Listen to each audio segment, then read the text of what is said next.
Bangladesh cricket বোর্ডের বর্তমান কার্যনির্বাহী কমিটির 18তম সভা চলছে। এই মুহূর্তে মিরপুরে আছেন সহকর্মী তামিম হোসেন।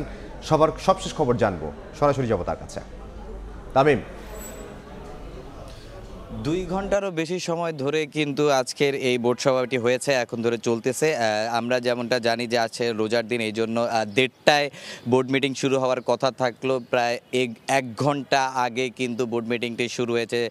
বোর্ড সভাপতি আজকে খুব সকালে মিরপুরে এসেছেন এবং সে ডিপিএল এর উদ্বোধন করেছেন। এছাড়া আমরা কিন্তু বোর্ড পরিচালক সবাইকে আসতে দেখেছি। প্রায় 2 ঘন্টার উপরে হয়ে গিয়েছে তাদের এই বোর্ড মিটিংটি চলমান রয়েছে। যে আমরা যেমনটা জানি যে আজকের এই বোর্ড মিটিংয়ে কিন্তু বেশ কিছু সিদ্ধান্ত আসতে যাচ্ছে, যেমন কোচদের ব্যাপারে নতুন কোচদের সঙ্গে কি চুক্তির মেয়াদ বাড়ানো হবে কিনা, ফিল সুমন্স বা মুশতাক আহমেদ। এছাড়া সিনিয়র সহকারী কোচ সালাউদ্দিনের মেয়াদ বাড়ানো নিয়েও কিন্তু আজকের এই বোর্ড সভায় একটা আলোচনা হবে। এছাড়া কেন্দ্রীয় চুক্তিতে কারা থাকছেন এই বিষয়ে কিন্তু একটা মোটামুটি খসড়া তৈরি আছে। ওই কেন্দ্রীয় চুক্তিতে আসলে কারা শেষ পর্যন্ত থাকছেন তার অনুমোদনটা কিন্তু আজকের বোর্ড সভা থেকে হবে। এছাড়া আমরা যদি বলি যে এবারের বিপিএলে কিন্তু অনেক ধরনের আলোচনা হয়েছে, ফিক্সিং ইস্যুগুলো অনেক বেশি সামনে এসেছে। ক্রিকেটারদের পারিশ্রমিকের যে ইস্যুটা ছিল সেটাও কিন্তু খুব বেশি আলোচনা হয়েছে।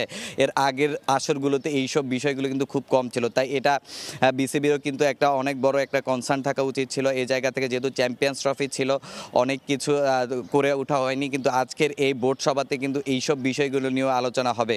এছাড়া এইচপি ইউনিটের কোচ কে হবেন এটা নিয়েও কিন্তু আলোচনা হতে পারে। তো মিরপুর শেরে বাংলা ক্রিকেট স্টেডিয়াম থেকে বোর্ড সভা নিয়ে এই ছিল আমার কাছে সবশেষ তথ্য।